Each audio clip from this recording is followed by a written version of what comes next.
இயற்கையை நன்றாக உற்று பாருங்கள். இயற்கை அன்னை எல்லா உயிரினங்களையும் நிறைவை நோக்கி, பூரணத்துவத்தை நோக்கி, பெர்ஃபெக்ஷனை நோக்கி நகர்த்தி கொண்டிருக்கிறாள். பெர்ஃபெக்ஷன், பூரணத்துவத்தை, நிறைவை அடைந்த பிறகு அந்த உயிர் மற்றவர்களுக்கு தான் பெற்ற நிறைவை பகிர்ந்தளிக்க வேண்டும். இந்த சமுதாயத்துல எல்லாருமே ஒருவரோடு ஒருவர் பின்னி பிணைந்து இருக்கிறோம். தனியாக யாரும் இயங்க முடியாது. இது காஸ்மிக் பிளான், இறைவனது திட்டம். செடி எடுத்துக்கங்க.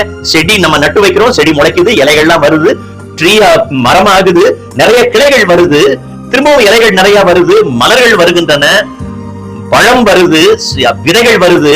அடுத்த சமுதாயத்திற்கு நல்ல விதைகளை கொடுக்கிறது, மற்றவர்களுக்கு பழங்களை கொடுக்கிறது, நிழல் கொடுக்கிறது. அந்த மரங்கள் பல எவ்வளவு இம்மன்ஸ் யூஸ்.